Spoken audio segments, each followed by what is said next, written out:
Greetings to you all. Thank you so much for making time to join us. This is Sound Candid Talk, open forum political discussion show, the show that gives you an opportunity to air what you feel and think about the latest development on our political front. Well, many things are taking place in our country, most of them not so pleasing. And one of it is the passing on of a former Lugari member of parliament, Cyrus Jirongo, in unclear circumstances. And as it's reported, he died of a road accident. The scenario around the whole thing is not adding up based on the available information, and therefore there has been a probe into the same. And the more it's looked in, the more questions are left without answers. And so, in this particular show, we'll be looking at this particular happening, and also to just scrutinize the evidence available and what conclusions can we make. But from all indications, is suspect of everything that went down on that particular fateful day. And of course, we'll be looking into the same. Thank you so much for joining from wherever you are. Please be an extension of what you're doing right here, right where you are, by sharing the video widely. Invite people to come in and be part of this great conversation. Apologies, we have not been able to be as consistent as we have always been, and that's because of some health challenges here and there. But I'm glad that we are able to come through today and able to, discuss some of the things that would have taken place while we were away. I want to salute every one of you for your faithful support and faithful followership. You are one of the people that make the whole difference in all the world by being part of the conversation on Sound Candid Talk. We've been here for several years now, and I believe part of what we are saying forms the right direction for this great country and this great generation. And so we really value your opinion and your input and your participation. So please play your role, whether you're getting us on TikTok, getting us on Facebook, on YouTube, or otherwise. Thank you so much. And please, let's engage, let's participate. Here we believe in self-initiative. That is what is the proper definition of leadership. Okay, leadership is taking lead in a particular direction, so you don't have to be told what to do. You see what needs to be done and do it. That is one way of maturity, which is synonymous to proper leadership. And so shika doria sehemu yoyote ambayo unatupata, na hakikisha kwamba wewe ndio unakuwa prefect wa hiyo section. Kama ni TikTok, wewe kuwa prefect wa huko, hakikisha kwamba watu wengi wanakuwa invited na wanahusika katika mjadala wa leo, tunapoangazia kwa kina hili janga la kuaga dunia kwake Jirongo kwa mazingira ambayo ni tatanishi, na tutakuwa tunaangalia hiyo kwa kina tu. Kwa hivyo makinika kukaribisha mtu. Watu wa Facebook sijawaona, naomba tukaingie tafadhali kwa fujo. Watu wa YouTube karibuni. Tuko YouTube Sound Candid Talk and Sound Candid Talk live, so please tupatane hapo na tuzungumze masuala haya kwa kina bila kufichana. Now, one of the things that has come out in today's a report of the postmortem is that Mheshimiwa Jirongo died of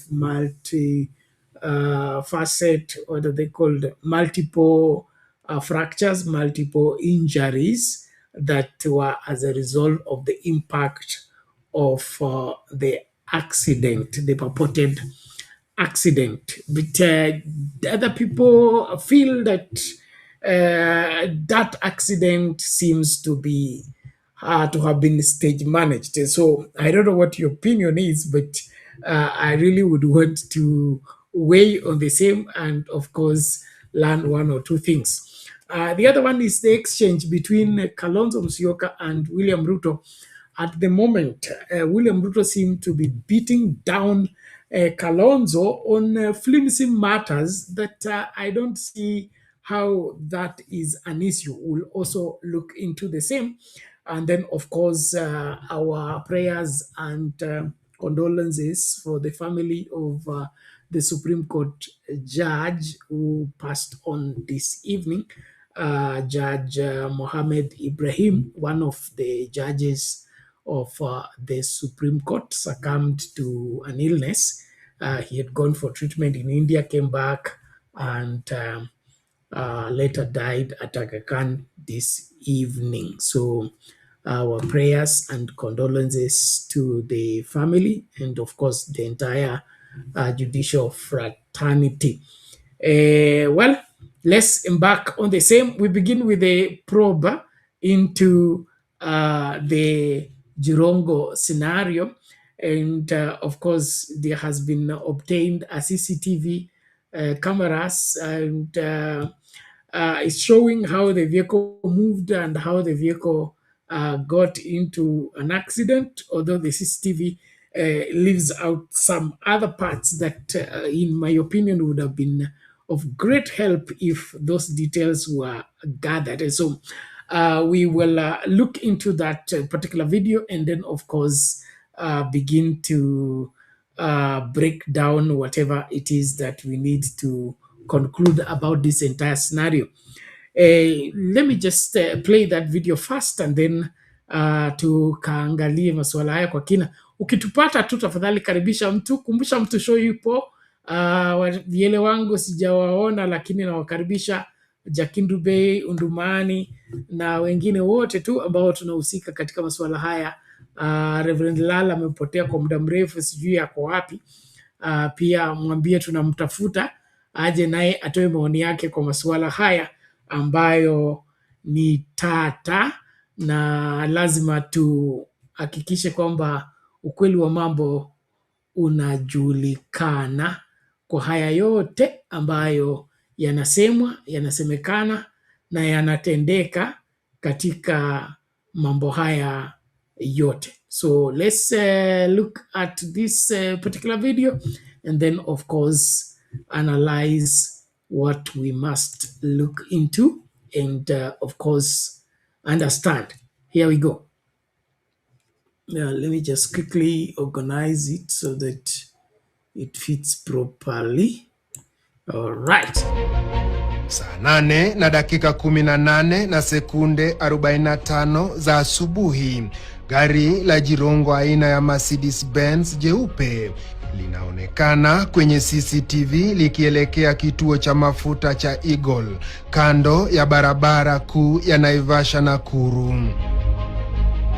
Saa 8 na dakika 18 na sekunde 55, gari hilo linaondoka ndani ya kituo cha mafuta. Kulingana na CCTV, Jirongo hakusimama katika kituo hicho cha mafuta wakati wowote. Sekunde mbili baadaye, saa 8 na dakika 18 na sekunde 57, gari aina ya Probox linafuata Mercedes yake kwa karibu.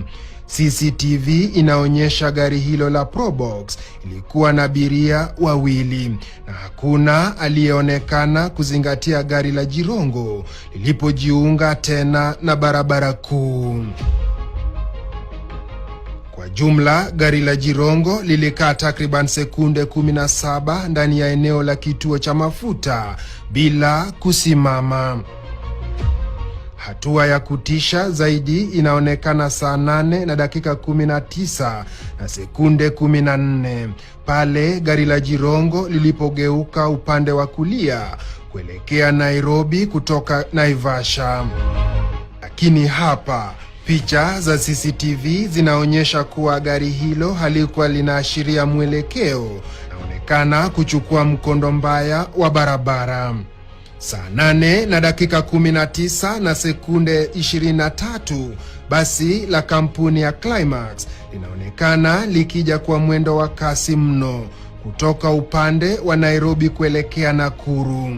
Sekunde 2 baadaye, saa 8 na dakika 19 na sekunde 25, basi hilo linagongana uso kwa uso na Mercedes ya Jirongo.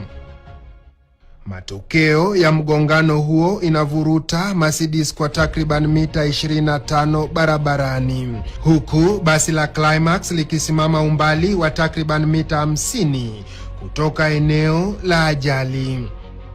Cha kushangaza mno, picha za CCTV inaonyesha hakukuwa na mwitikio wa haraka, kwani hakuna mtu aliyeshuka mara moja kutoka kwenye magari hayo mawili kuangalia kilichotokea. Dakika chache baadaye, moshi mzito unaonekana ukitoka kwenye gari la Jirongo. Saa 8 na dakika 20, mtu mmoja anaonekana hatimaye akikaribia eneo la ajali kuangalia gari la Jirongo. Swali linalozidi kuzua hisia ni namna Jirongo alivyoweza kusafiri umbali wa kilomita kadhaa kutoka hoteli ya Oasis iliyoko Karen, kaunti ya Nairobi hadi Naivasha. Lennox Sengre, runinga ya KTN. Mchakato huo ambao unaonyesha ni inaitwa safari ya mwisho ama ni the last moments of the Jirongo vehicle before and immediately after the accident. Putting those pieces together, the vehicle gets into the petrol station. It doesn't fuel. It doesn't stay. It stays less than, according to that analysis, less than 18 seconds. And then it leaves, then it takes a wrong turn. That is on the wrong side of the road. And of course, in a few moments, there is that particular accident. And then, of course, those those gray areas or those dark areas where the vehicle has been knocked. The smaller vehicle, which is the Jirongo vehicle, is pushed 25 meters away, and the bus stops at 50 meters away, and nobody leaves the bus to come and check what happened. It looks funny. It looks funny. In my opinion, this is who could say this is only possible in a movie or something like that. And if indeed it was Jirongo driving himself, the questions are many, answers are few. At 11, according to his people that he was with in the evening, the last people to speak to him, including Mheshimiwa Haniri, and of course he was meeting Speaker Wetangula at the Oasis, is it restaurant or hotel in Karen. This in between, so he leaves at 11:30 and then is going home in his house at Gigiri. How did he find himself in Naivasha?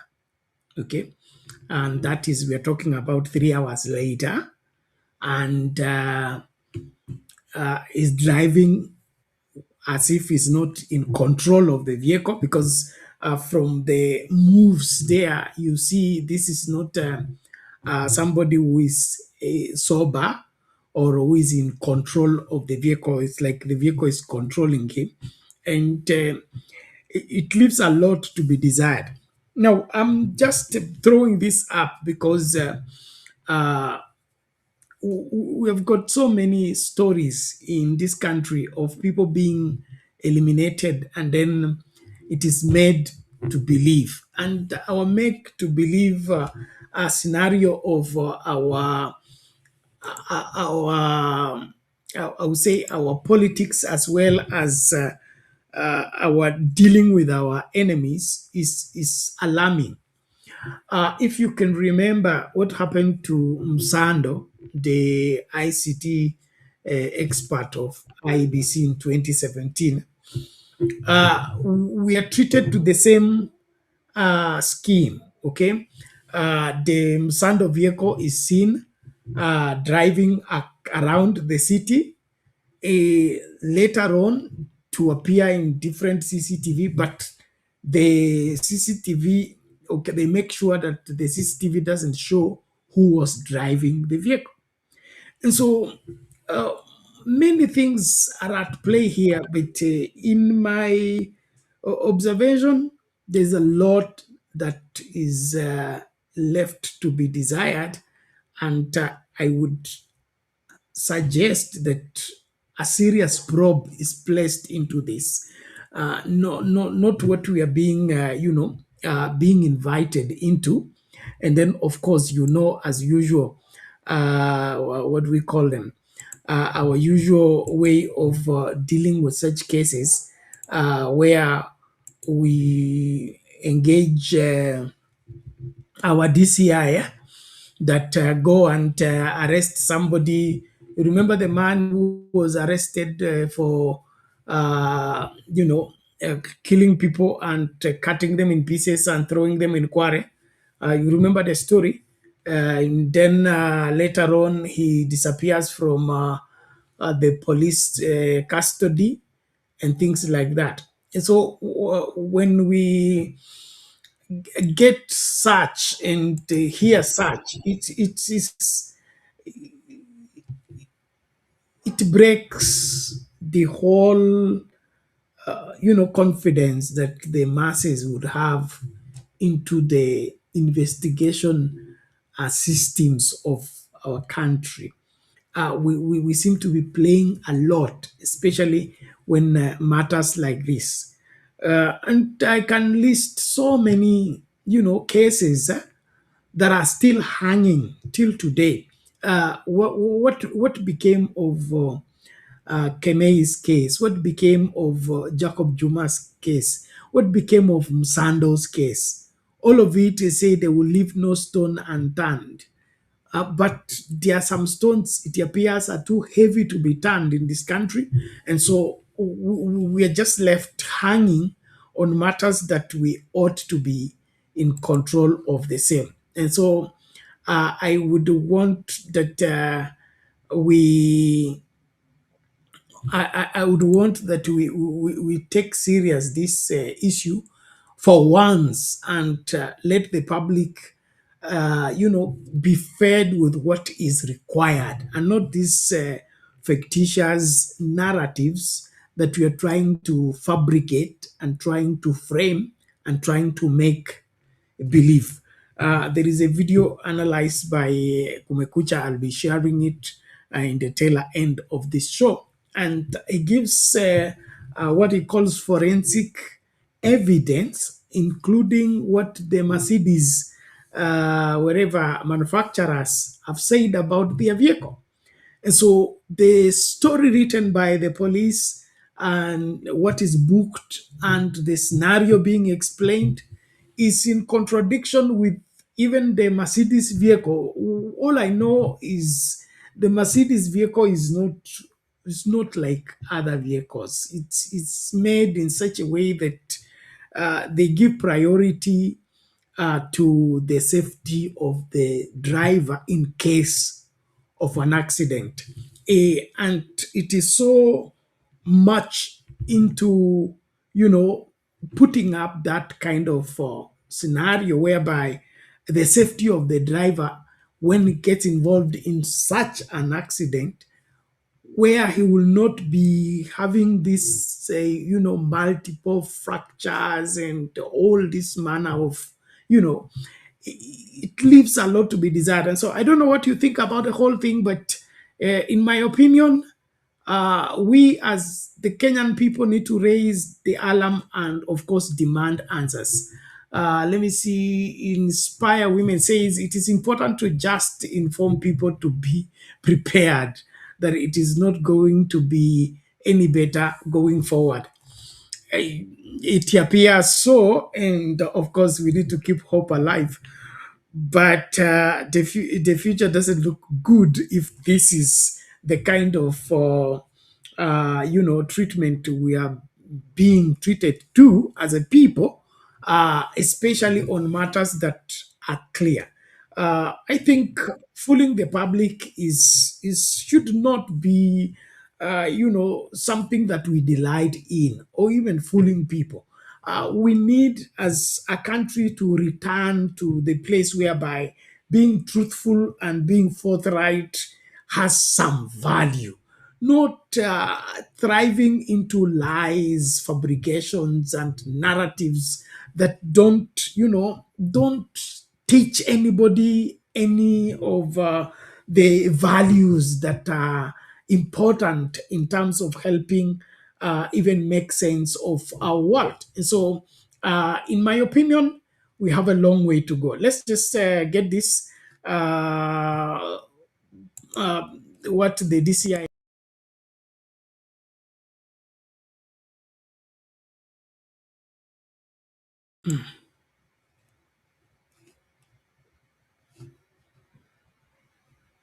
In other news, a former Lugari Member of Parliament Cyrus Jirongo died of blunt force trauma to the chest and abdomen, alongside severe spinal injuries described as incompatible with life. This is according to a post-mortem examination conducted on Wednesday at the Lee Funeral Home in Nairobi. Pathologists say additional toxicological tests are still pending. Meanwhile, the family and the burial committee are urging the public to refrain from speculation as investigations by authorities continue. NTV's Victor Ngaruya reports.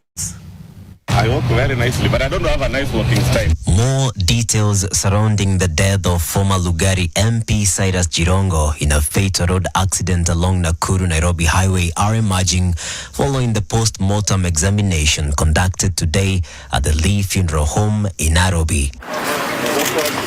A team of 3 pathologists comprising 2 nominated by the family and the funeral committee, accompanied by a family doctor and a government pathologist, has released a report detailing the cause of death of the late Cyrus Jirongo.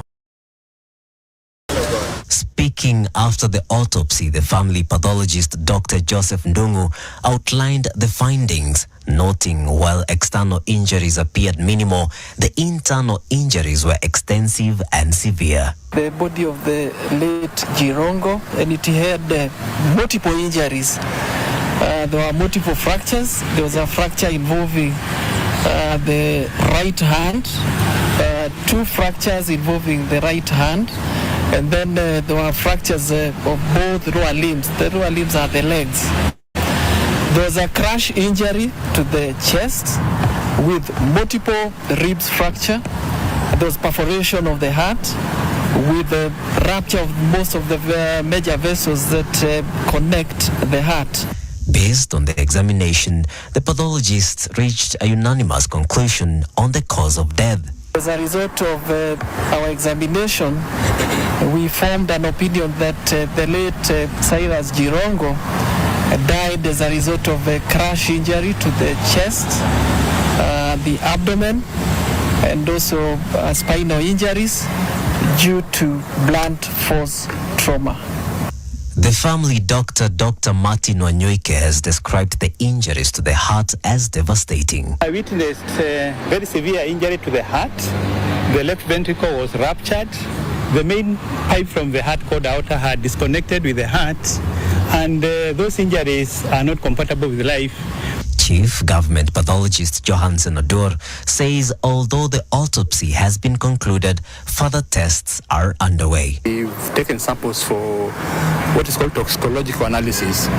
The samples have been taken in sets, some which will be analyzed by our government chemists, and some which will be analyzed by the private pathologist on behalf of the family. According to the pathologists, the toxicology results are expected within 4 to 6 weeks.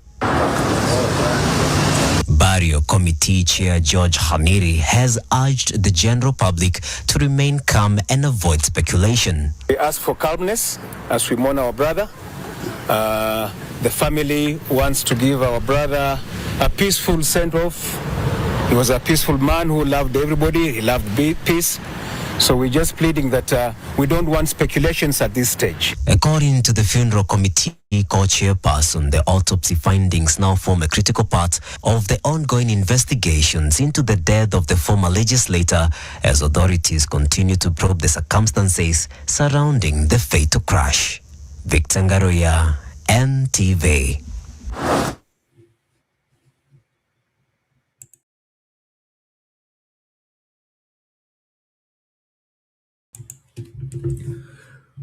Okay, there you have it, the report by the pathologists, and of course, after they have scrutinized the body of the late member of parliament, and you can, deduce from what they have given that the injuries were fatal and were multiple and severe. And that is why it's, there are questions being raised. Was this an impact of head-on collision only, or there were other other causes for these fractures and multiple injuries inflicted on an individual? Even if we didn't have his seatbelt on, we are assuming that those fractures are too many and too deep as is being explained, and therefore something drastic and more elaborate needs to be put forth to convince us, because there are people who get into an accident, come out, fractured, yes, others survive, and things like that. So this climax bus and Mercedes Benz vehicle head-on collision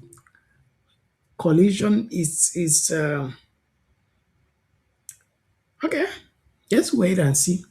I believe that the truth will always come out, no matter how much it gets buried. But in my opinion, kuna moshi, lazima kuna moto mahali. Hii haikai kana kwamba ni hiyo impact ya hiyo gari peke yake.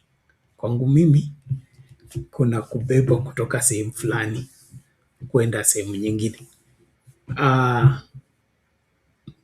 Want you to give your thoughts on the same as we continue to engage and, of course, switch gears. But our country badly needs truthfulness, especially when it comes to dealing with government issues.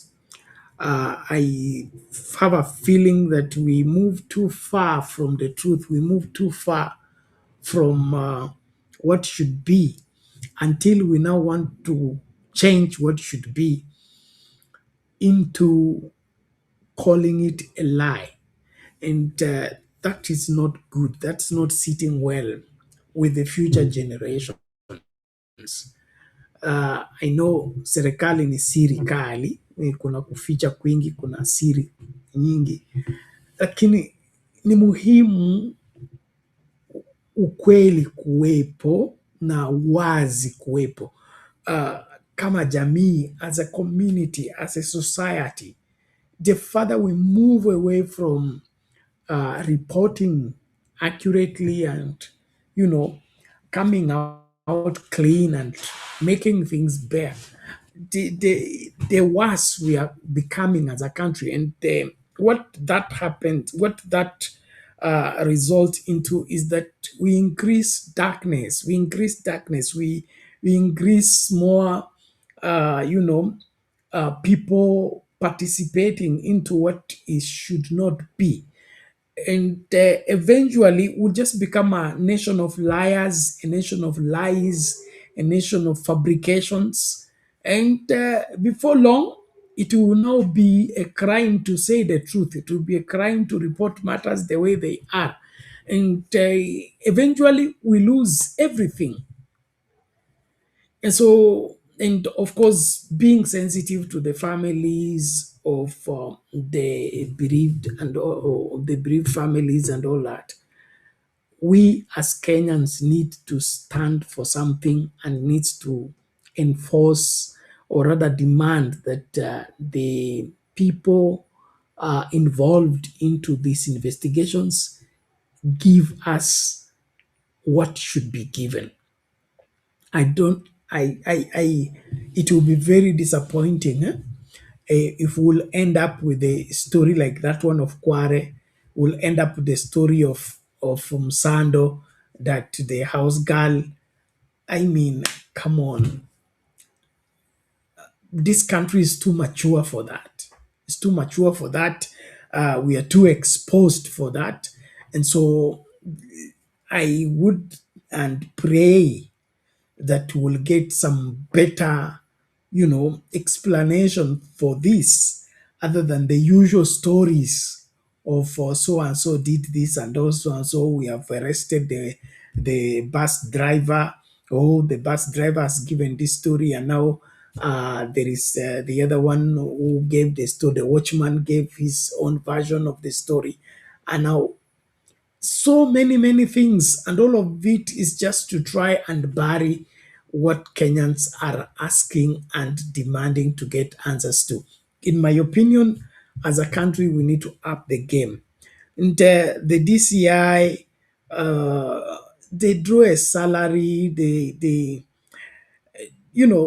are they are serviced by taxpayers' money. What I fail to appreciate is that their performance is very wanting. Their performance is very wanting. Their findings is like either they deliberately keep away from reporting what should be reported, or they are just lazy. They don't want to do what should be done. And when that becomes the norm, in my opinion, we just lose it completely. We just lose it completely. Uh, for example, now look at the story of Albert Ojuang. Look at of course, I keep referring to Msando's story, the story of Kware and all that. All of it is the DCI. And what the DCI gives us as a verdict or as an outcome leaves a lot to be desired. And so, in my opinion, we as a people need to, I think, demand value for our money. Mtu akaa kwa ofisi anapewa mshahara kila mwezi, akona even security of tenure, but what they deliver and give to the public as an outcome of their investigation looks so childish, looks so, obviously fabricated. So ni tuelewe hii ni DCI ya kuchambua na kufuata ukweli, ama ni ya kuficha ukweli ili waovu waendelee kujificha miongoni mwetu? Tuelewane kwa hilo. Okay, well, thank you so much as we continue to engage, ladies and gentlemen. Asante sana. Hiyo namba ya watazamaji naomba ikapande. Karibisha mtu na alafu pamoja tukiwa pamoja namna hiyo, ningependa pia kuwakumbusha kwamba tuko live wapi? Kwa Facebook, tuko live kwa YouTube and of course TikTok. Asanteni sana. Inspire Women anasema Bernard, if nothing happened during all the previous instances including Msando, Kenyans will wait a long time. And that's the same campaign I believe we should launch right here. Can't we demand to get what should be gotten? Because why should we be paying a whole system? They are on salary, they have security of tenure, they are in that office, but what they are giving us is wanting. What they are giving us is it leaves a lot to be desired. Why should that be the case? And so, as Kenyans, I think we need to place some demands, and demand that we need to see value for the money. Mtu asikae tu kwa ofisi na mezembea huku mambo yameharibika na hapeani majibu ambayo inaridhisha. Kwangu mimi sisemi ya wafanyi kazi, mi nataka kuridhika na majibu wanayopeana. Okay, na kama mtu aliuawa, ijulikane aliuawa. Okay, wahusika ni kina nani. Lakini mambo ya kutuzungusha tu, mara sasa watatuletea wazimu mwingine hapo aseme ni hii na hii, alafu mambo yanaisha hivyo. Kwangu mimi vita vyangu si kwa wahusika tu peke yake, kwa Wakenya. Tutaendelea hivi mpaka lini? Tutaendelea kuzika mambo ambayo tunapaswa kuyashughulikia mpaka lini? Mpaka saa hii sasa imekuwa ni halali kusema uongo. Kusema ukweli sasa ndio sio halali. Okay? Imekuwa sasa ni watu wadanganye, hiyo ndio wanaita siasa. Wanasema siasa ni kudanganyana, ni kusema uongo. Na it is not what builds a society, it is not what builds a nation. We can't build on lies, we can't build on fictitious stories. We must come to a place whereby we say, enough of this. We need to draw a line and to be able to chart the way forward that has a reliable future, a future that we can count on. But if this is what we are, investing in, no, I fear for the future. I fear for the younger generations. They may not find this country if we continue in this aspect, especially our attitude of burying things and forgetting them and moving on. Accept and move on, accept and move on. Accept and move on has now become our culture, and it's become a norm. But what is it, giving us? Is giving us a rotten society, a broken down systems of governance. And as we continue in this direction, we may just end up where we have now a dysfunctional country. Yes, a dysfunctional country, because the DCI will not give you what you are looking for. The anti-corruption will not give you what you're looking for. The police will not be doing what they are expected to do. Same with teachers, same with doctors, same with nurses. So what happens? Everybody for themselves. And I don't think that is the future we want. I don't think that's the country we want. And so as Kenyans, we need to up the game. Let's ask right questions. Let's ask right questions. And let's stop being this fearful and, of course, quickly to be, accept and move on. What is not clear, we should demand until there is clarity. let's stop this laid-back attitude of that's what they do.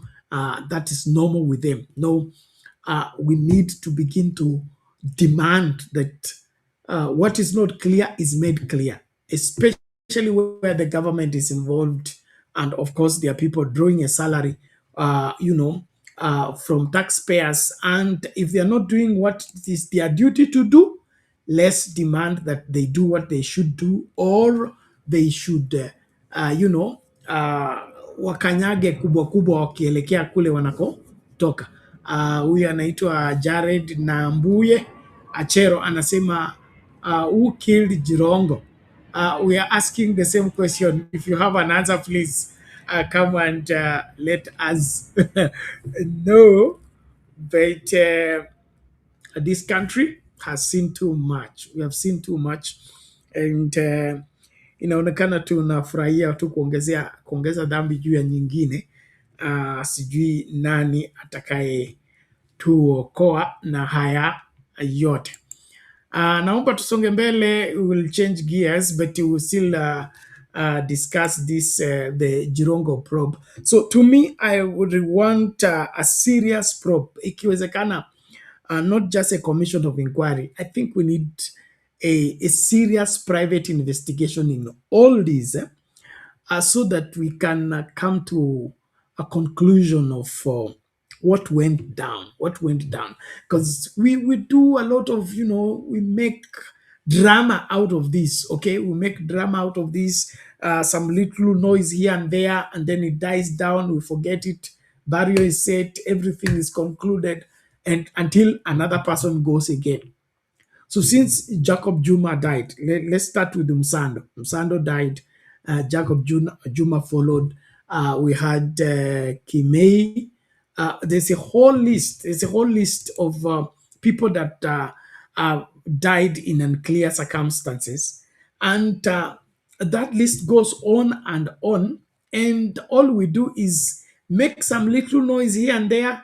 A kick here, shout here, say this must go, and this and that, and thereafter we cool down, and we go back to life as usual. Yes, there is Kimei, there is Msando, there's Jacob Juma, and then of course we have the Gen Z just recently.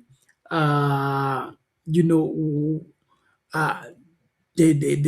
are even specific names of the young people that were shot in that particular, demos. Of course, we have General Gola. Somebody has written there, Raila Odinga, and now Cyrus Jirongo. And so all these, are serious allegations that as Kenyans, we must begin to be sure of our country. If not, something needs to be done so that our country gets fixed once and for all, for us to live in safety. Tuache hii story ya sisi kuwa na ile inaitwa moto wa nyasi, okay? Tuna then after that we cool down, we go back to business as usual. I think we need drastic measures for ensuring that we don't lose people just like that in unclear circumstances. I'm not saying that people don't die or, road accidents don't take place. But in matters that of grave realities like these ones, demanding answers, I think, is the valid way to go about it. Well, let me just bring in this quickly as we proceed. Ati amejaribu kunijibu. Ati amesema ati sio 50 years, ati ni 40 years. Sasa nimuulize my friend. Sasa kwani 40 years ni siku mbili? Unahitaji miaka ngapi my friend? 40 years hujafanya. Unahitaji miaka ngapi ndio upange barabara ya kwenda kwako? Kabla hujakuja kushughulika na mambo ya Wakenya, please jaribu kushughulika na mambo ya barabara kidogo ya kwenda kwako. Ati amejaribu kunijibu. Ati amesema ati sio 50 years, ati ni 40 years. Sasa nimuulize my friend. Sasa kwani 40 years ni siku mbili? Unahitaji miaka ngapi my friend? 40 years hujafanya. Unahitaji miaka ngapi ndio upange barabara ya kwenda kwako? Kabla hujakuja kushughulika na mambo ya Wakenya, please jaribu kushughulika na mambo ya barabara kidogo ya kwenda kwako. Amejaribu kuni. Okay, that is President Ruto castigating Kalonzo Musyoka that the road that goes to Kalonzo Musyoka's place is still muddy, dusty, and is not tarmacked. And according to William Ruto, Kalonzo has been in leadership for 50 years, and he has not been able to do the road that goes to his place. So what would he be doing asking for leadership of Kenya when he cannot do the road that goes to his place? Now, this one of the sad things that I hear from William Ruto, as well as other politicians, in terms of distribution of development. The William Ruto style of leadership and mentality is just in what he is expressing himself. Of course, like the Bible says, from the overflow of the heart, the mouth speaks. I've asked a question. Does road construction, okay, is it a private venture or it's a public venture? Is it the responsibility of an individual to do the road that goes to his place, or it is government responsibility? Okay, I'm not in any way defending Kalonzo and, of course, his lengthy leadership. But from my calculation, Kalonzo was vice president 2007 to 2013. Okay, that's 5 years as vice president. The other ones, I think it was the time he was education minister. I think late in the 90s, he was an education minister. And they had different dockets in the Moi government, which they were together with, of course, Ruto. And so, vice president 2007 to 2013. Ruto has been deputy president from 2013 to 2022. Okay? And now he's president from 2022, now is 2025. Who is supposed to be answering questions on why roads have not been constructed? The person who was vice president over 17 years ago, or the person who has been deputy president for 10 years and now he is president, who is in a better position to explain to us why certain places don't have roads, or roads going to certain places are not tarmacked? That's question number one. Question number two, does it mean that according to William Ruto, when you are in office as president, vice president, member of parliament, it now becomes you are using the public office to do your village projects?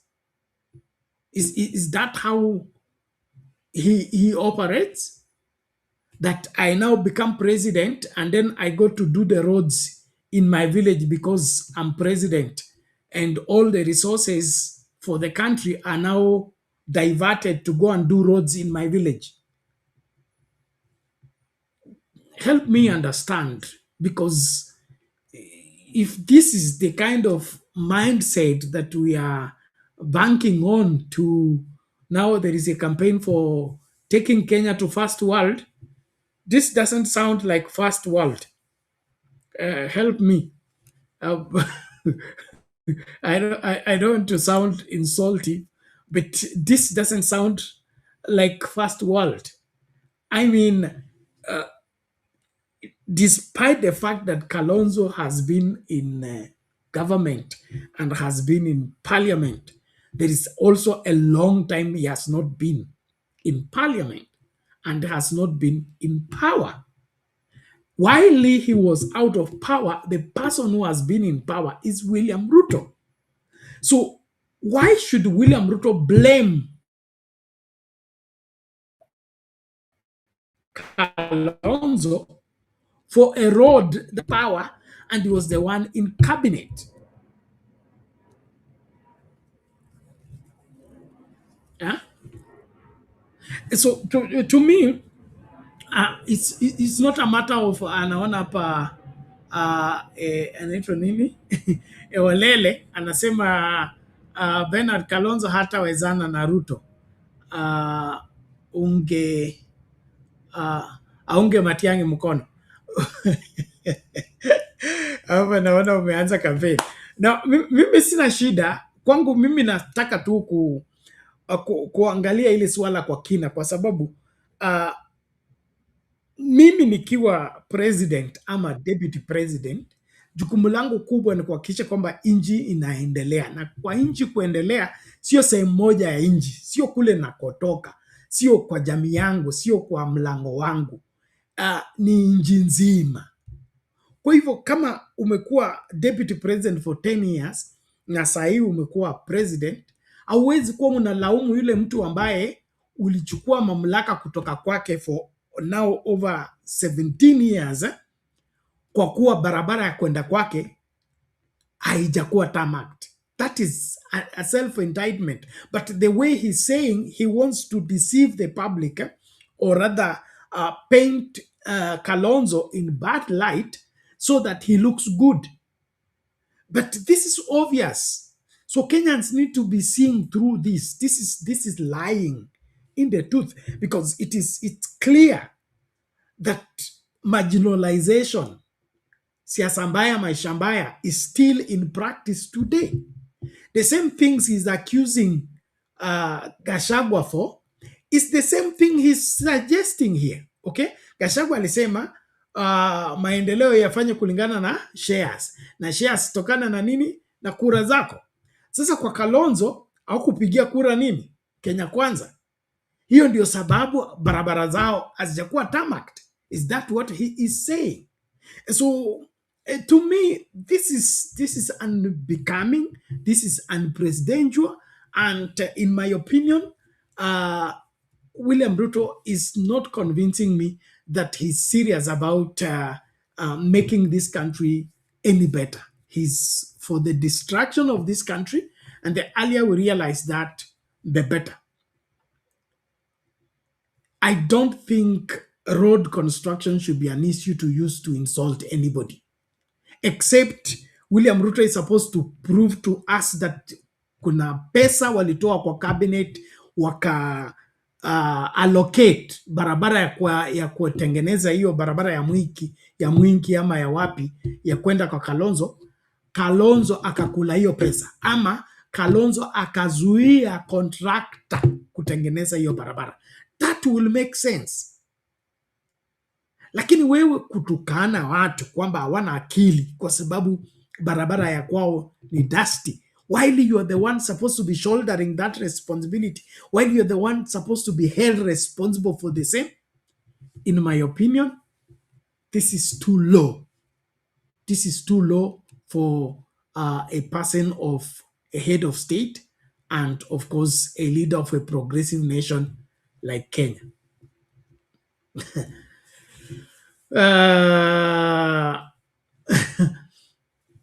Okay, Inspire Women anauliza the plain truth is neither Kalonzo or Matiang'i will be able to remove Ruto through the ballot. Removing Ruto through the ballot is an uphill task. That one we have said here before. And uh, not because he cannot be removed by the ballot, simply because our election system is compromised. Let me use better English. Is compromised. But the best description is that it's rotten. It's rotten. I don't think it can deliver a free, fair, credible election until we have some people with a nerve taking charge of that particular process. But if the by-election we had is anything to go by, there is no IEBC to conduct a free, fair, credible election in 2027. It is not there. Let us not even expect it. Because whatever they did in the by-election is what they will do in 2027, and will still end up having what Baba used to call vifaranga, their computer. We'll still have members of parliament we didn't vote for. We'll have MCS we didn't vote for. We'll have governors we didn't vote for. We'll have senators we didn't vote for. The whole thing is a charade that looks ugly, like what happened in Tanzania. That is what we are turning our country into, and in my opinion, that is a huge letdown, because there is no need of us conducting an election if the decision of the people doesn't count. And so we have like I've intimated to our people we discuss here politics with. I said to get rid of William Ruto in 2027 is going to take an act of God. It's going to take an act of God, and to me that's what I see, because we are dealing with somebody who can do anything to stay in power. Or staying in power is do or die. Is by all means, by any means, by every means. That is not how we go in an election. That's not how we should go in an election. That's not how we should compete in an election. Every competitor in an election should be prepared either to win or lose. But this one of going into an election with I must win, I have to win, I must do everything to win, that is not competing. That is now, pushing and forcing your way, even against the people. And that ceases to be democracy. It ceases to be free, fair, credible elections. It becomes an imposition. And, this imposition of leadership, demanding that so and so must be president, you hear the narrative that is being pushed that all of us have what? Okay. Happy to see you, Bundi. Long time. Karibu, ume lost sana. Okay. All of us have been treated to this kind of election process that never gives us what we are looking for. And as long as this is retained, we will lose this country. We will lose this country. We will lose the democracy, the democratic practices. The narrative I was talking about is the narrative of no president has served only one term in this country since we reintroduced multi-party. Moi served two, Kibaki served two, Uhuru served two, and so they are saying it's a must that William Ruto should serve two. But that is not what the Constitution envisions. That's not what the Constitution, places there. If that was the case, then we should have, what do we call it? Seamless progression. You serve 5 years and continue with the next 5 years without an election in between. The reason there's an election in between is because you can serve one term and be rejected the second term, depending on how you have performed and all that. And so this aspect of us being taken to an election when the conclusion of that election has already been done is what I find very annoying, to say the least. It's very annoying, because why should you make all the people line up, go cast a vote, when you know, according to you, you cannot be removed from office, that Kenyans cannot vote you out of office? Then why should we be, why should we have an election in the first place? And so if we want to have a dictatorship, let's just have a dictatorship and be known clearly we are having a dictatorship. But if we are in a competitive democratic wherever system, then let the system have its way.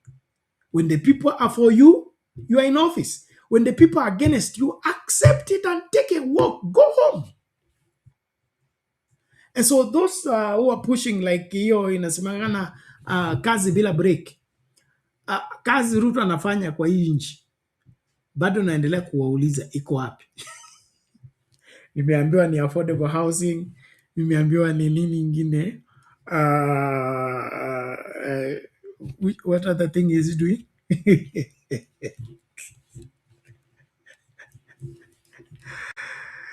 Well. Let me just get back to this as we deconstruct that. And so the lies by Ruto that Kalonzo should make the road that goes to his house first, to his home first, before he's eligible to be elected, that is not even reasons for elections. Elections in this country needs to be out of competence, and of course the experience of Kalonzo and team is not to be undermined. And of course, let's also compete on merit. Let's compete on values, not this insulting, degrading, and devaluing people. That's not competition.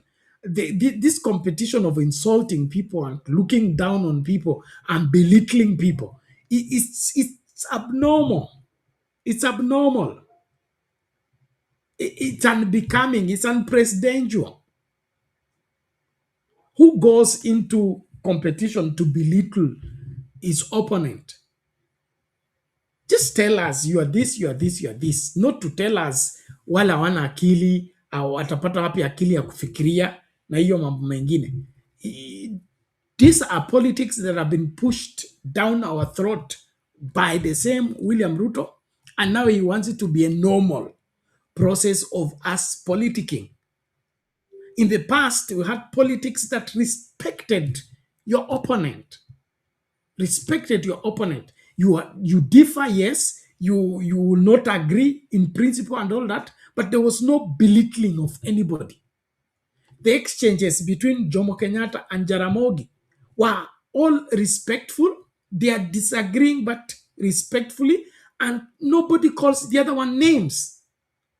So this .com politics of belittling people and insulting people and looking for the weak points and capitalizing on those weak points into those people, and as long as you can deceive the masses to believe that what you're saying is what should be, or you are the best man in this country and nobody can win against you.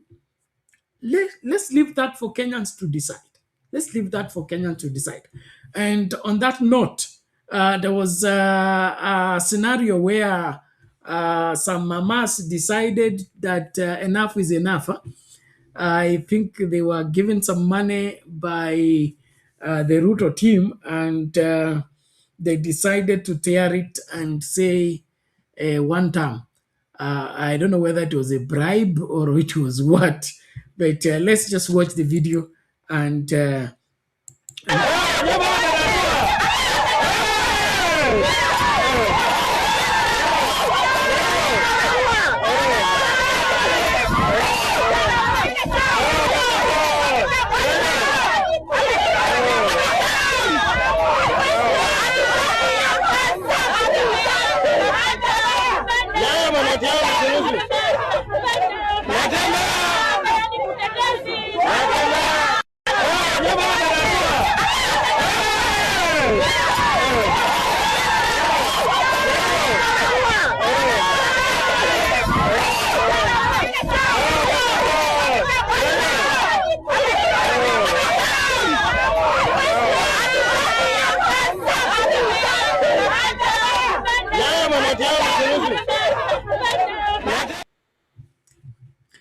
Okay, there you have it. Those mamas, I understand they were promised to be given, is it 1,500 for attending that particular meeting?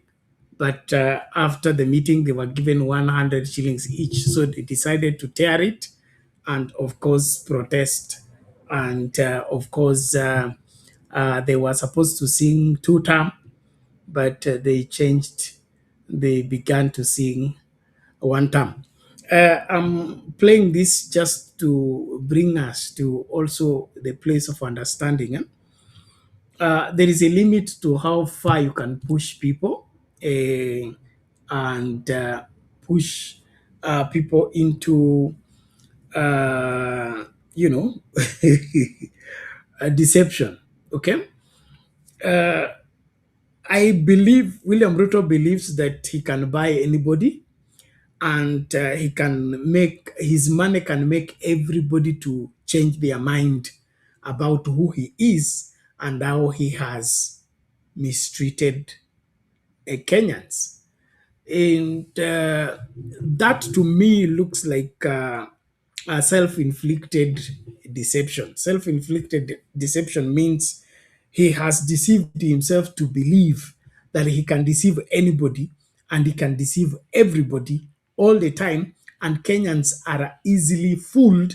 Kenyans are easily bought. And so doesn't matter how angry they are, it doesn't matter how much they are protesting against him. The moment he comes out with the money and gives them, they will forget everything. He's beginning to look like that husband who mistreats the wife and, or rather, mistreats the wife or beats up the wife. And he comes back with a gift, comes back with a kilo of meat, maybe a lasso, a new dress, a pair of shoes, and he thinks by those gifts, it has taken care of all those beatings or all those mistreatments that he has inflicted on the wife. That kind of a relationship, it doesn't go far. It doesn't go far.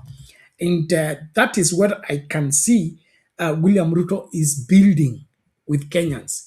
Instead of him endearing himself to Kenyans by solving Kenyans' problems and easing the burden of Kenyans, he says he will tighten the burden of Kenyans, but by giving them handouts, by giving them, incentives here and there, they will just forget everything.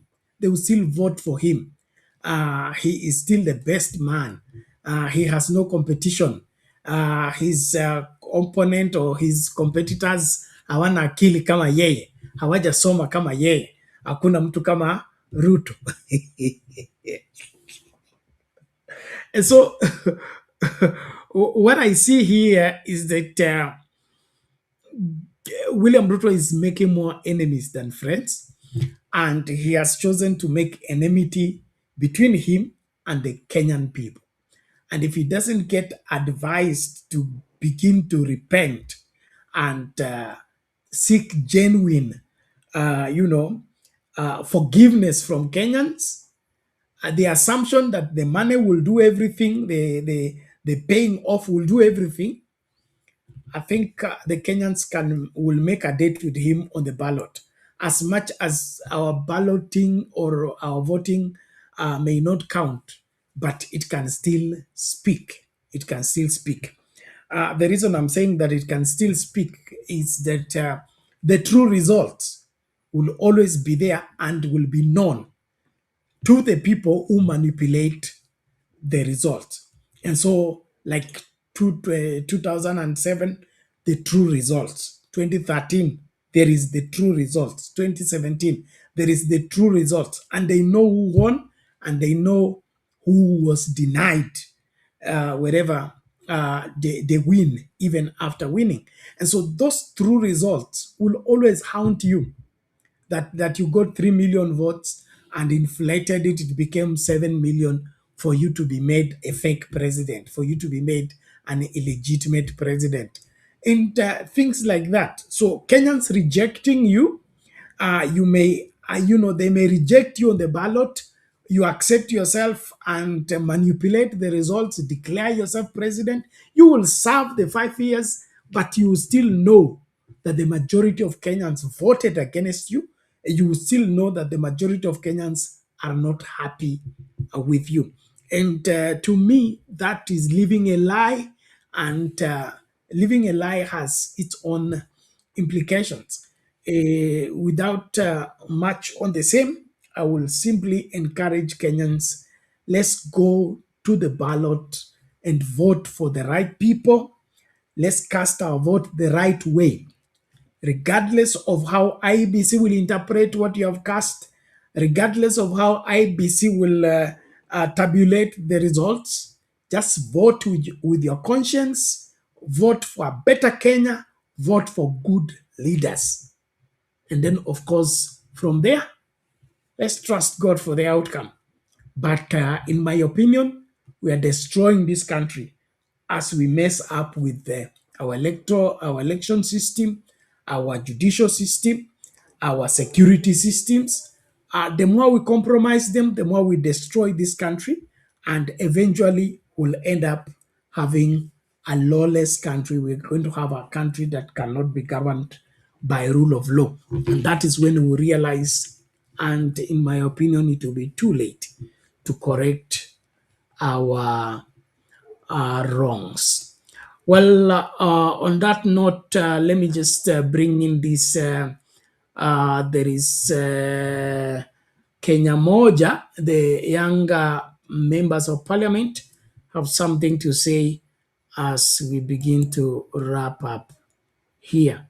Just one moment. Let me just get this in its rightful position. Here we go.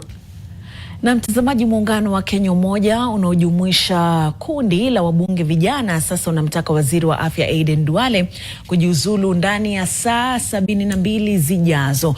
Wakizungumza katika majengo ya bunge, wabunge hawa muungano wa Kenya Umoja wameshtumu waziri Aden Duale na wasimamizi wa bima ya SHA na watu katika ikulu ya rais kwa kupanga njama ya kulaghai fedha za umma kupitia mianya katika mfumo wa SHA.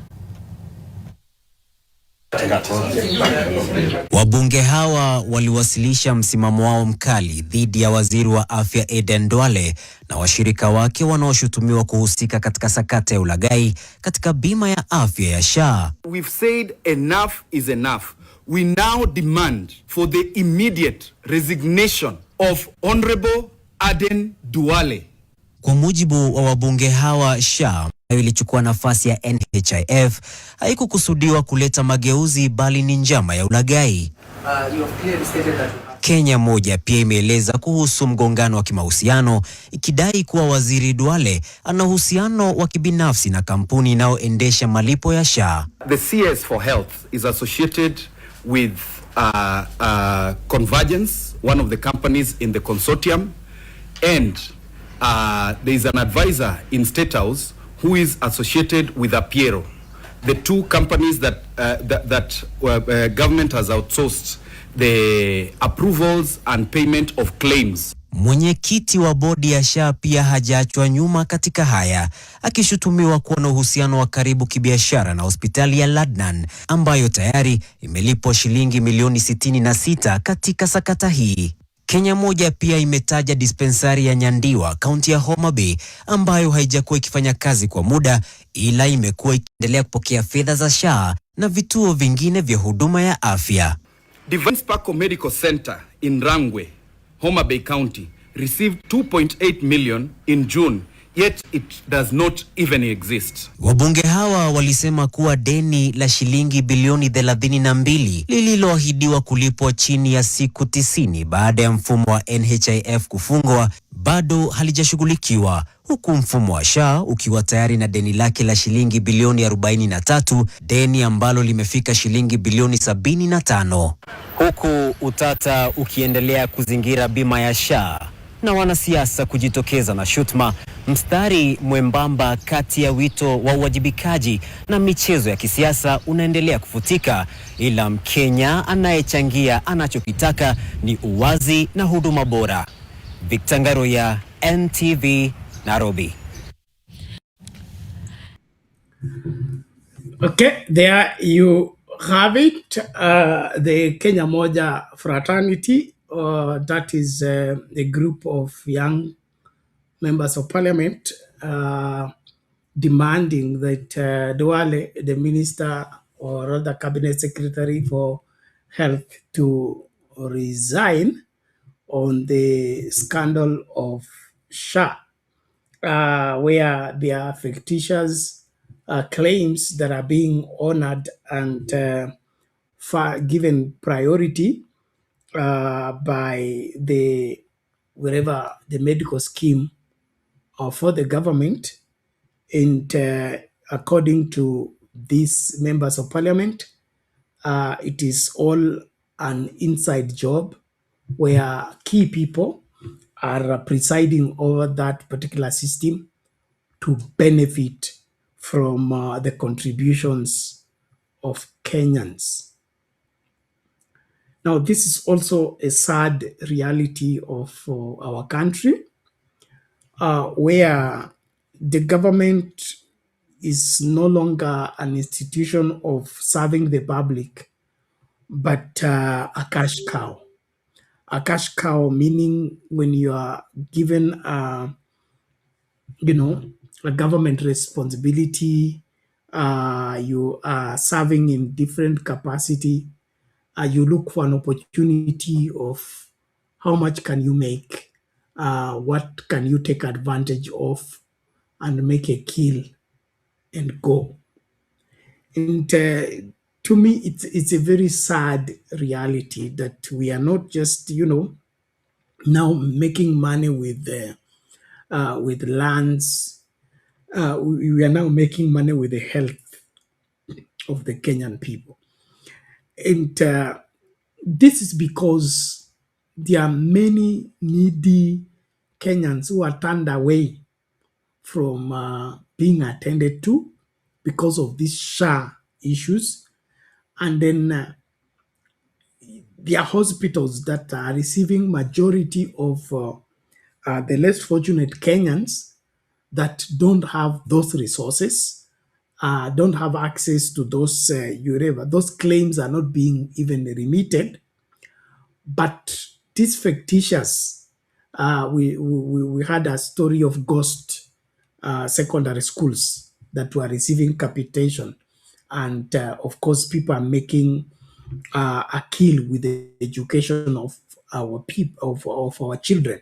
So the same thing is now being discovered with SHA, that there are specific special hospitals that are well connected to State House and, of course, Duale, that are receiving a lion's share of the SHA contribution and without questions. And some of those hospitals are either not functional, or they are not receiving the magnitude of patients like they are claimed. But when it comes to them, as it is claimed that the first bill to pay in the Kenya government is the bill for corruption.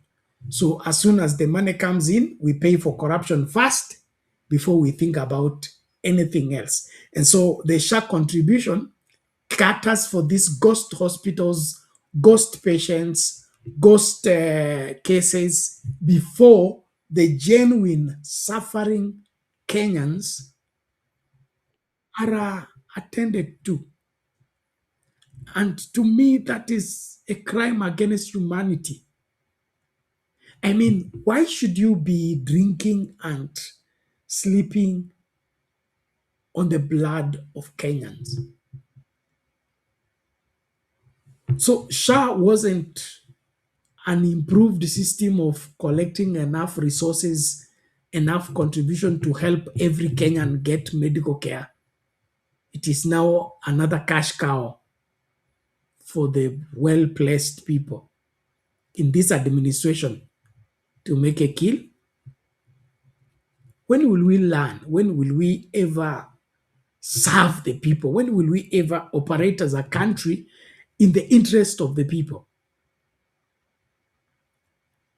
And so those mamas that are dying while giving birth, those patients that are dying while waiting for the SHA, whatever signals to come, and all that manner. You want to tell me that you can still go home and close your eyes and sleep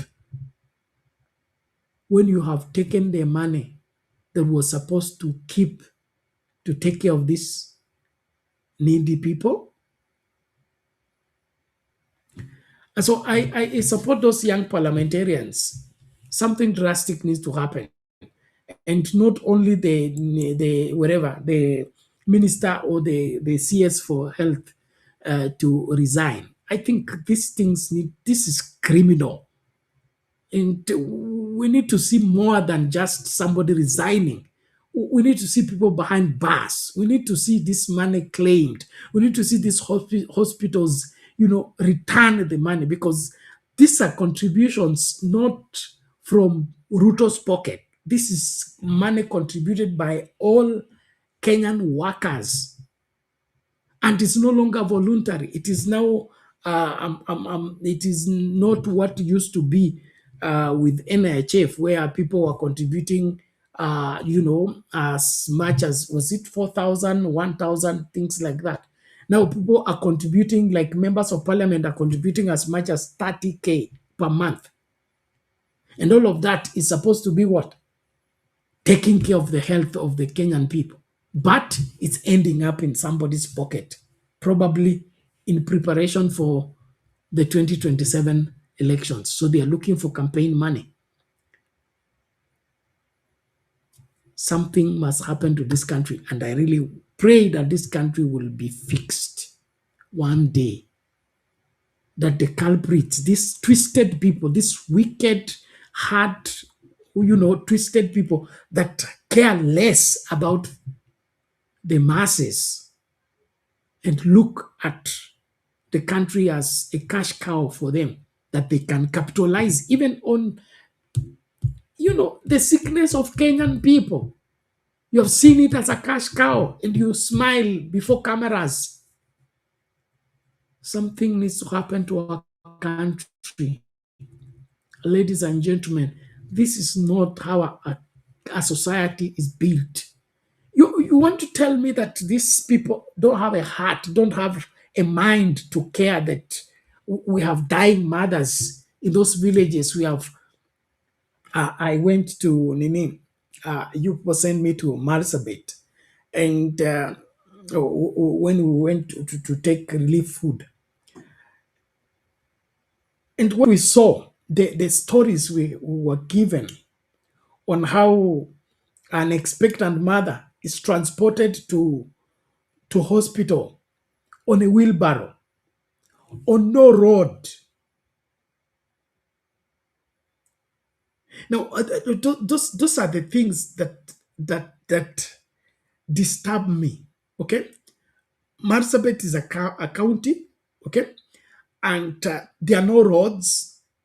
The hospital is miles and miles away, kilometers away.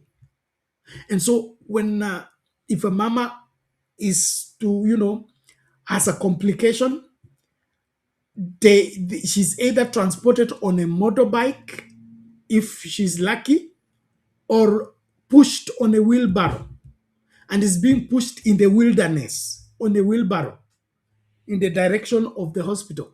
And not that the hospital is in the neighboring estate or in the neighboring branch. It is kilometers and kilometers away. And so such a scenario, this is the reality of our country. There's no proper road network.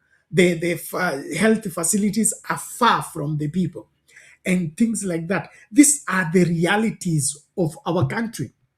Then somebody is laughing at Afia House, embezzling the money that is meant to make these facilities be near to the people and help really, really people that are in need. Duale has his own private, of course, health insurance. The parliament has a health scheme for parliamentarians and their family. Why would you be having all this for yourself with your thousands of ngamias, and you still want to laugh as you consume and eat the money that is meant to take care of that mama in West Pokot, in Wajir, in Garissa, in places that are remote where there are no facilities, and you laugh before cameras? Something drastic must happen to this country, and we as Kenyans need to make that happen. And that is this heartless, wicked, twisted people need to be dealt with. So this patting them on the shoulder and telling them they should step aside, no, there's no stepping aside. Let's have criminal charges opened against these people. Let's see some heads, no, not just heads rolling. Let's see some really, really teeth biting these particular cases. There's a feature story that was carried out on NTV of a missionary Catholic hospital, I think somewhere in Nakuru, where they have capitalized on making money from the SHA system, that all expectant mothers who go there for delivery, they are pushed so that they take the C-section delivery process because it pays more. And as long as they have SHA, they know instead of 10,000, they will get 30,000. And now this is a mission hospital. Mission hospital, in my opinion, and in the mind of majority of Kenyans, they are supposed to be the most caring. They are the ones that are supposed to be giving priority to the health and the welfare of the patient. But the hospital is being run for cash purposes, and patients are being neglected. Patients are dying as they are administered to by incompetent staff. I hear that the hospital doesn't have a dedicated doctor. If they have a case, they have to call Nakuru, wherever, is it General Hospital or Nakuru, wherever, level 5 hospital, for a doctor to come. And so all these things are happening, and Duale is laughing before cameras. And we as Kenyans don't see anything wrong with that.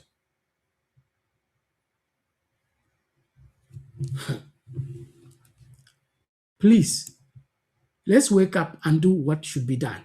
And that is get things done the right way. Hii story ingine hii tunacheza nayo, lazima tuamke, tufike mahali ambapo tunasema hapana, imetosha. Na kama umepewa jukumu kama minister wa health, the health of Kenyans should be the priority, and health services are supposed to be made accessible in the simplest way possible. In the simplest way possible. I grew up in the Moi era, and then as primary school kids, when you missed school, you had to prove that you were sick. And to prove you are sick, you had to produce the sick sheet. It's not the doctor's report.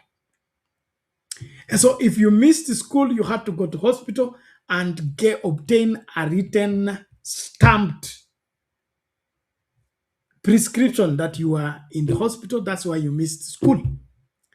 I went to school when you could be arrested for failing to go to school. Hii maneno ya nyumba kumi,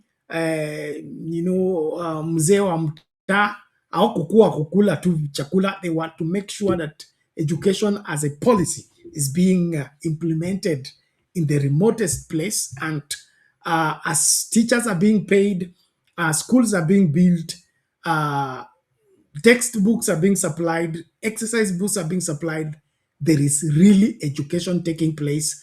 And really education can only take place when the students are in class, teachers are in class. And so when you would, miss to go to school, you'll be arrested to be taken to school to ensure that education is indeed taking place.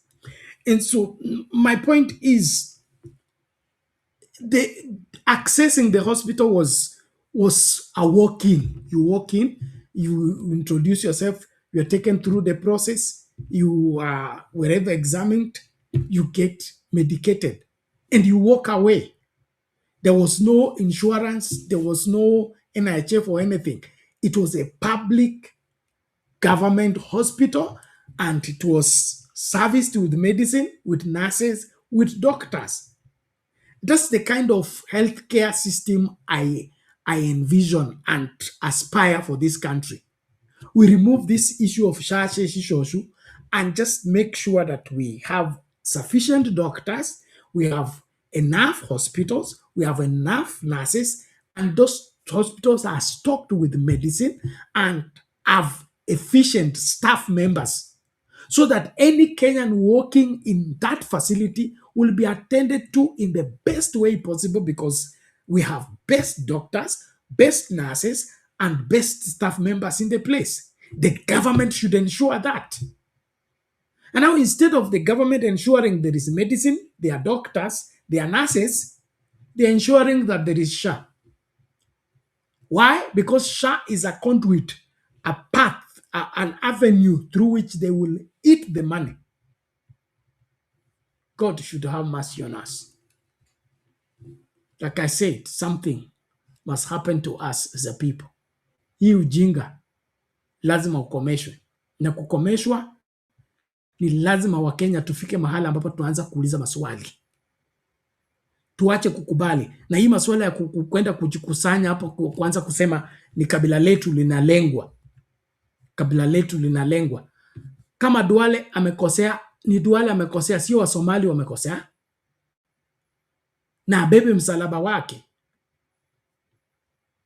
So kama Wakenya tujikomboe kwa kusimama na ukweli, na tukatae story mingi ya kufanya nini, ya story mingi ya kuficha mambo ambayo yako wazi. So kwangu mimi, Duale should not be anywhere health is being given, just like Murkomen should not be anywhere security is being discussed. Duale should not be anywhere health is being discussed. Is in a misplaced docket, number one, and is the wrong person for that particular responsibility. We need somebody serious. Healthcare, like if I were president, there are only 3 things to ensure that, or maybe 4. You keep them in place, they will take care of everything else. Healthcare, education, food security, and national safety. Those 4. My cabinet should have only those 4 ministers. Minister for food security, Minister for healthcare, Minister for education. Yes, okay, education and security. Those are enough. Run those 4 effectively, everything else will take care of itself. Lakini hii mchezo tunachezewa hapa, kwangu mimi haifurahishi kabisa, na ningependa kama Wakenya tusikubali kuchezewa. Wale ambao wamejitolea kunyanyaza Wakenya na kutumia vibaya rasilimali za nchi wanapaswa kukamatwa na kufungiwa, ndipo watu watakaa square. Nikukumbushe tu, mnakumbuka time ya Kibaki. Time ya Kibaki kulikuwa na policy ambayo Kibaki aliintroduce, anti-corruption, ambako ukikuwa mention tu kwamba unahusika katika corruption, you will, number 1, step down, and you will get half salary until your case is determined, and if it's confirmed, you are dismissed. What happened? Corruption dropped drastically. That's number 1. Number 2, people were careful. Haikukuwa hii ya wazi kwamba kila mtu anakuitisha hongo kila mahali. Everybody became careful. Leo kila mtu anakuitisha hongo, watchman anakuitisha hongo, mtu wa kijikoni anakuitisha hongo, headmaster anakuitisha hongo, mwalimu anakuitisha hongo, wanafunzi wa kuitisha hongo, kila mtu anataka hongo. kumeoza. Kwa nini? Hakuna mtu yeyote anayelipia. Corruption thrives when it doesn't. Corruption thrives when it pays. But when corruption becomes too expensive, everybody will run away from it. So let's see how many people have been dismissed on corruption grounds. Senior people. Just 2-3 of them. And the whole country will straighten out. Lakini hii wale wanaiba sana hao ndio naongezewa mingi. Alafu mnasema you're fighting corruption. Tuache ujinga. Well, thank you very much ladies and gentlemen. Tunaendelea vizuri tunapoanza kutamatisha kipindi chetu.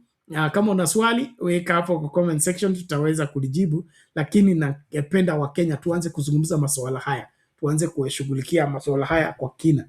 Tusikubali kubeba ujinga. Tusikubali kubeba ujinga. Tusimame imara kutetea nchi yetu na tukatae kudanganywa, tukatae kubebwa ujinga kabisa kabisa.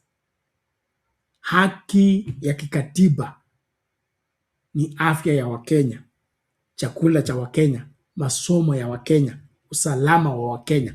Those are non-negotiables. Non-negotiables. And any government that is playing with that government should go. Should go. And this gambling that William Ruto is inviting us into, that ametuletea nyumba, ametuletea soko, ametuletea sijui railway, sijui anatuletea barabara. When the country is falling apart, our education is falling apart, our healthcare is falling apart, ametuletea nini? Nani alimwambia atuletee? Mimi kile naelewa ni kwamba kuongoza nchi ni kuhakikisha kwamba kuna maendeleo katika kila sehemu, na hayo maendeleo yanatokana na nchi yenyewe. Kwa mfano, haya maswala tunazungumzia kuhusu nini? Nimezungumza kuhusu Marsabit. Hakuna barabara, okay? Of course, hakuna stima, hakuna maji, hiyo mambo yote. Lakini hayo maji yako nini? Chini. So all we need is to put up a water plant in Marsabit. Dig up the borehole, put up a water plant, treat the water because the water is salty, and do what? Distribute the water to the residents. Have the place, Marsabit is big. Have the place be demarcated so that we have wherever the nomadic people this side, we have residents this side, then we have agriculture taking place using irrigation. Lakini governor amekuwa huko miaka hizo ngapi? 15 years now, okay? But the place is still the way it used to be during Moi's time. Ile barabara iko ya lami ni ile baba alitengeneza na Kibaki. Na bado tunasema hiyo ni maendeleo? Hapana. Tuanze kuuliza maswali. So kuendelea kwa nchi inamaanisha nataka Marsabit iendelee. I inject into the economy of Marsabit so that Marsabit generates the money that is used for its development. Hiyo ni tofauti na kupeleka pesa Marsabit. Facilitate the place so that the place can contribute to its development. That is what development is. So let there be modern schools in Marsabit. Let there be modern hospitals in Marsabit.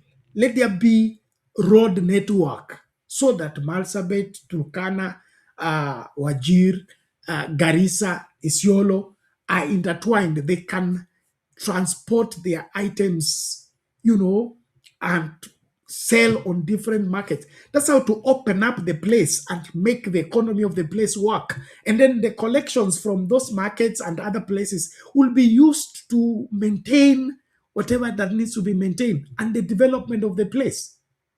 Lakini wewe ni kuzurura na kikapu, mara huku umeleta empowerment ya wanawake, huku umeleta empowerment ya watoto, huku umekimbia umepeleka sijui ya kanisa, huku umepeleka ya msikiti.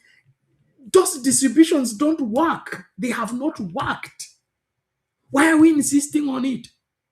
Alafu nyinyi mnatuambia hapa eti Ruto ana mpango. Ana mpango upi? Mpango wa kutembea na kikapu kama mchungaji wa kupeleka sadaka huku na huku? Huo ndio mpango? Mpango mzuri ni ule ambao unasababisha wananchi kutajirika. Kibaki inherit a dead economy in the negative. What did he do? He facilitated the productivity of Kenyans. Alisema anataka a working nation. So watoto vijana wote walikuwa wanakaa jiweni, jobless corner. Akawaambia kuna tuk-tuk na kuna motorbike. Hakuna kukaa kwa jobless corner. Kila mtu ale jasho lake. What happened? The economy turned around. Lakini wewe uko na 40 million people who are jobless. And if you are telling them that what? Umewaletea 50,000 ya nyota. Ai? Okay. Acha nisiende sana, sitaki kupigwa mawe, lakini hatuwezi kuendelea hivyo.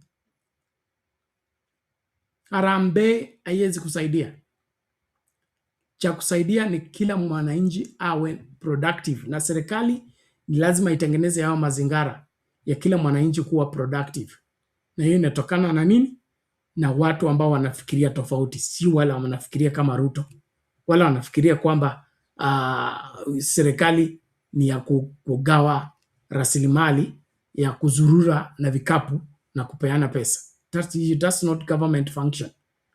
Government is supposed to formulate policies that will enhance development.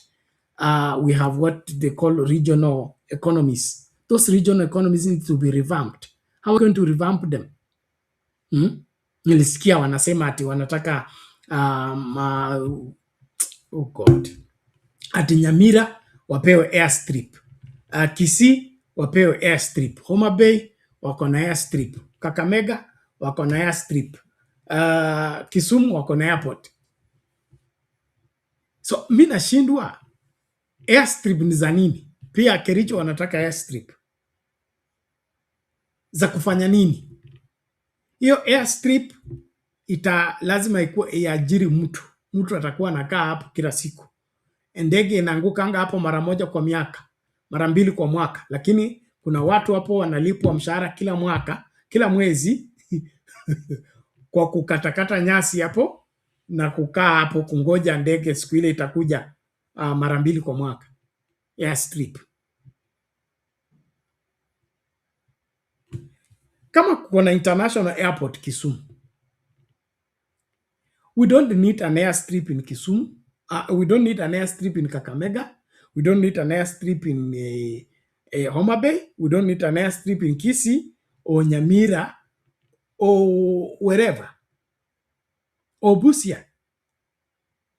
All we need is a railway network. Railway network. Yes, railway. Mtu akidondoka, akishuka kwa ndege Kisumu hivi anaingia kwa gari, bullet train. Okay? Bullet train is coming after every 10 minutes or something. It will take you to Homa Bay. It will take you to Kisii. It will take you to Nyamira. It will take you everywhere you want to go. A proper road network and proper railway network. When that happens, all these economies will be revamped just by that networking.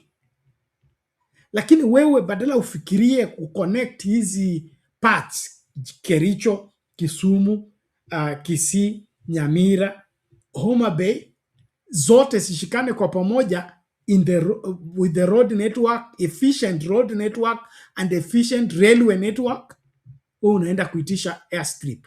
Haya, mmeletewa airstrip, ndege inakuja mara pili kwa mwaka. So how does that affect the economy of the place? How does that help the development of the place? So after that, tuko na Kisumu International Airport, tuko na Eldoret Moi International Airport, of course Jomo Kenyatta, and then there is one in Mombasa. It will now, from there, itakuwa kila county wanataka international airport. You see the way we waste resources? Invest where nothing is going to come from. Na hiyo mnatuambia ndio maendeleo. Hapana. This country needed rethinking. We need a different way of operating. To change this country is very simple. Just get the country connected. To develop West Pokot, to develop Turkana, to develop Marsabit, Wajir, and Garissa is connected to the rest of the country. Connected to the rest of the country. Who may cut from the rest of the country? The road network is poor. There are no roads in the place. Then unatuambia umewaletea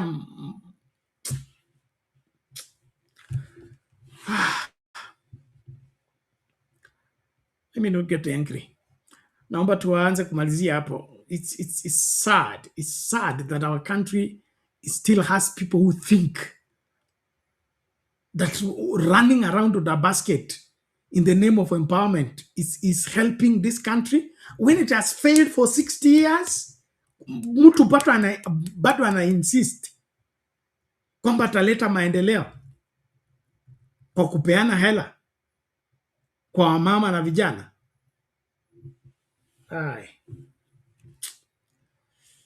This is terrible. Well, I promised you to end the show with the Kumekucha analysis of the Jirongo fiasco. I just want to appreciate all of you for being part of the conversation. That video will be the final one in this particular episode, but we are back with a bang. We'll be here, and usipotuona hewani si eti tumesusia ama hatutarudi, ni tunakuwa tuna hitilafu. Stima yetu saa ingine imekuwa na shida. Sijui kama hiyo rationing Ruto alisema inafanyika. For the last week for 3 days tulikuwa na stima nusu. Stima nusu yezi fanya chochote. The lights can't work. It's risky to connect the machines on it. Inaweza kuja ikachoma vyombo, so tukakaa tu hivyo. But I really want to thank all of you for your faithful support. Thank you. The only trouble I have with you is that you don't even check on what happened. You wait until you see us, but we'll be here. Thank you very much. Namwona nani? Esther Stola, asante sana. Nimemwona Atuni, our PS, asante sana. Jared, asante sana. Olele, asante sana. Of course, Duncan Bundi, asante sana. Na wengine wote ambao mmejiunga nasi kwa TikTok, thank you so much. I really salute all of you for your faithful continued followership and support. And tafadhali kama hujajiunga na inaitwa nini, au hujajiunga na WhatsApp group yetu kubwa tu ya Sound Candid Talk, unaweza kujiunga nayo kwa kuni inbox kwa WhatsApp, alafu nitaweza kukuongeza. Huko kuna siasa ambayo inaendelea, ama majadiliano huwa yanaendelea kabla hata tuwe hapa kwa show, na mambo mengi tu huko utainteract na watu tofauti. Bora tu uwe na nidhamu, alafu ukae na watu vizuri. Kuna watu wa diaspora, watu wa home and kadhalika. So kama ungependa kwa hiyo group pia, you just contact me on +254718454585. Hiyo ndio namba ya kutumia. Samahani, inaonekana hata sikuweka scrolling information. Poleni sana. Ni vile tunatumia system tofauti, kwa hivyo mambo mengine yanakuja pole, lakini nawashukuru tu sana. Nataka tusikilize hii analysis tunapofunga na waomba tu tumakinike katika mambo haya yote, tujifunze yote ambayo tunapaswa kujifunza, lakini tuwajibike kwa ajili ya nchi yetu.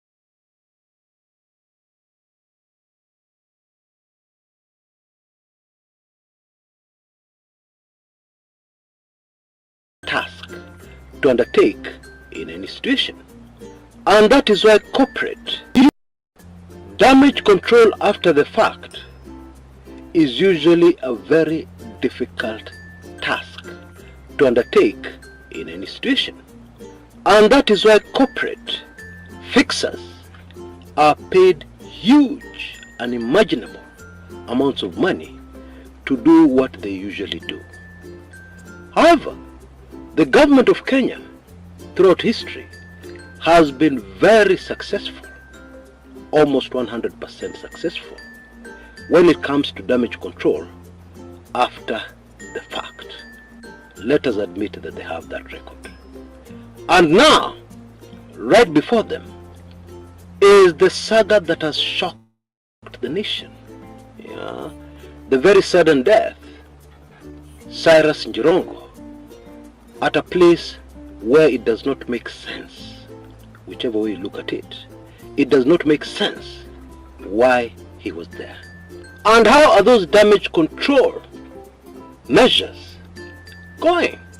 Is it working? Welcome to my show today, which is a follow-up on the story that has refused to leave the minds of Kenyans. And we'll also cover some updates and new issues that have come up. Yeah, I'm sure a show that will be worth your time. Karibuni sana na twende kazi.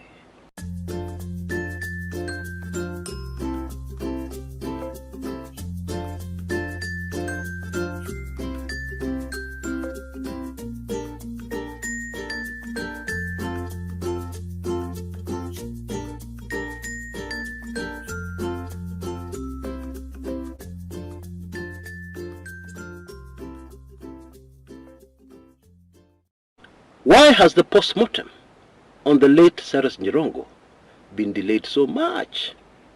Why?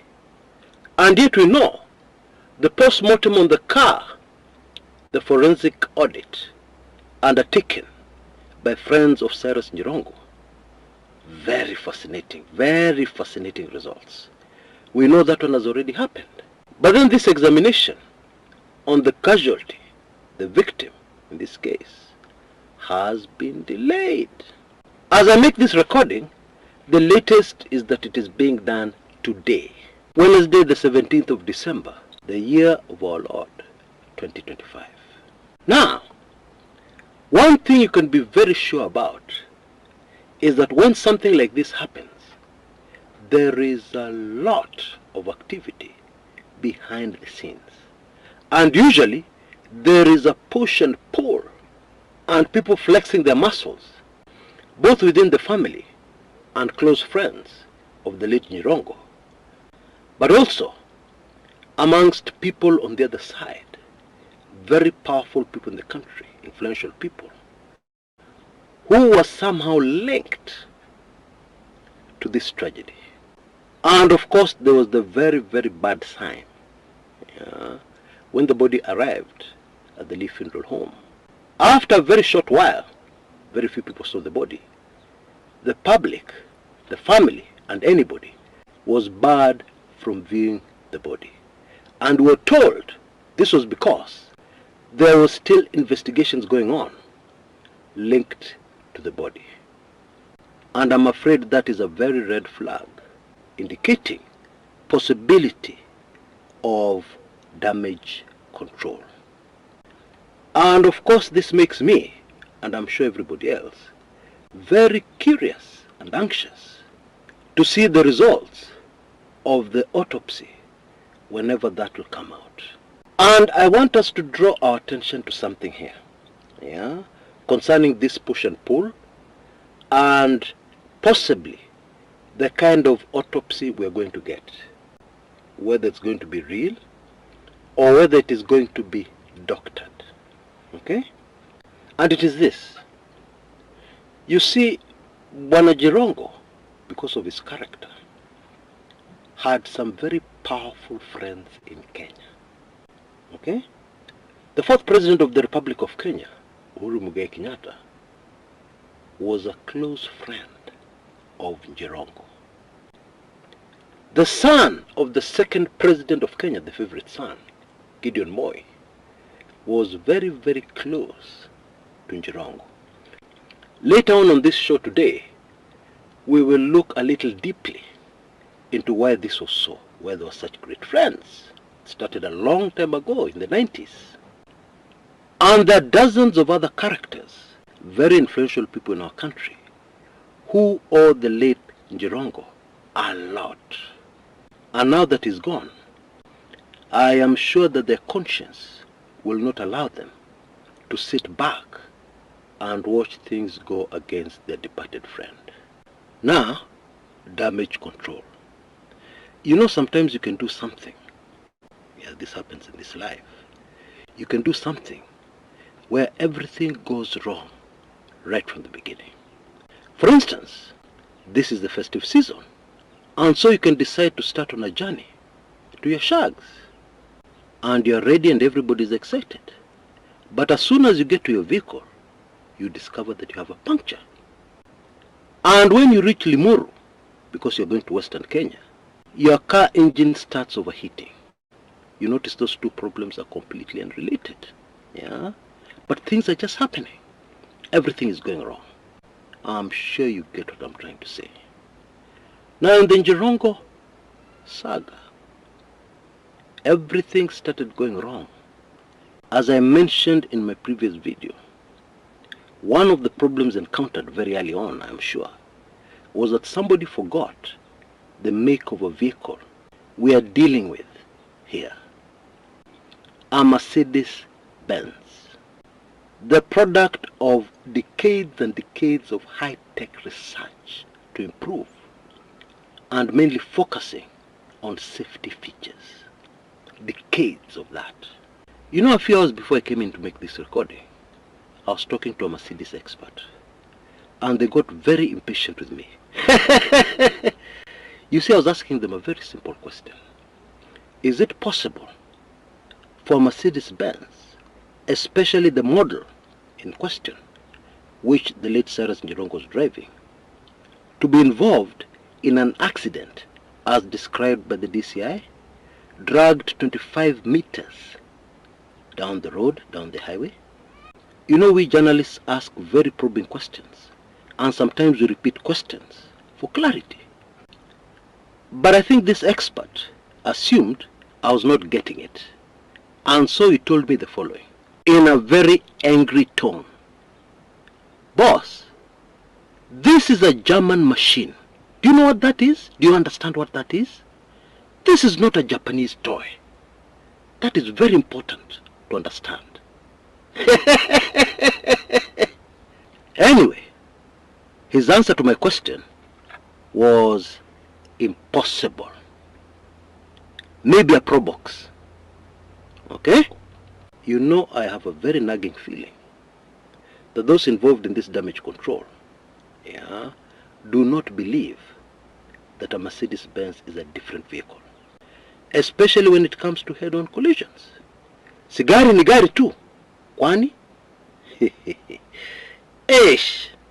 Now please allow me to interrupt my show today to put something on record that I believe is very important. Okay? Yesterday, some men knocked on my front door and told my children that somebody had sent them to collect a fridge to help that person carry the fridge, and they even suspected it is me who made the call. Of course, I didn't make such a call. And the reason why I'm putting it on record on YouTube is because I saw a coded message there. You see, a fridge, for those Kenyans lucky enough to own one, is a very vital thing in the house. So, some people have been sent to collect this vital thing from the house, yeah, and take it to wherever. People have been sent to collect a very vital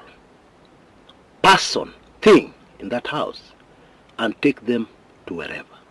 I'm sure you get it. My life is protected by the Most High. But I want it on record here, in case anything happens to me. The world must know about this very strange, bizarre incident. And of my statement, I'm not looking for any sympathy, please don't get me wrong. I've been doing this a long time. I have always been protected by the Most High, and He continues to protect me every day. But I just wanted that to be on the public record. Nothing more, nothing less. Now let me tell you a story that maybe you've heard before. There was this madman in a village market, and somebody thought, if I get rid of this madman, nothing will happen. But after he did what he did to the madman, and the madman vanished, and later his remains were found, he discovered to his shock that actually this madman had a lot of relatives, and people were close to him. On the surface of things, when Jirongo was still here with us in the world of the living, it would have been very easy to say, who is Cyrus Jirongo? Who is he? He's a nobody. It would have been very easy to say that. But then, I strongly believe some people at this moment are regretting. They are like that man in that story, the madman. They are realizing, Allah, kumbe this guy had so many powerful people close to him. Aye, how come we didn't notice? And therefore it is no surprise that the damage control exercise ongoing is a disaster. You know, even in the DCI statement released, about this CCTV footage of the accident actually happening, the DCI made a mistake. They mixed up the car registration number. Now, to put this into proper perspective, who are the DCI? Can you imagine the FBI in the US coming out with a statement, and they've got the car registration numbers of a very serious incident like this in Naivasha one? They get it wrong. Can you even begin to imagine that? But this is what happened. This is what has happened over the last few hours. Anyway, in my opinion, based on the evidence and the clues in the public domain so far, it is rather obvious that this was a stage-managed accident. We don't have the details yet, but the clues and evidence tell us conclusively this was stage-managed. And therefore, instead of dwelling there, I think we need to move to focusing on the motive. The motive. The motive is always so important. The motive behind where some people or somebody may want to end the life of another person. And while we know very well, even those people, their day will reach. Everybody has to leave this earth. But sending somebody to the afterlife earlier. Anyway, usually there is a motive. I want you to listen in to this very brief audio clip where the late Cyrus Jirongo was telling Edwin Sifuna something. It was one of Jirongo's own podcasts on social media. Listen in. I'll be back.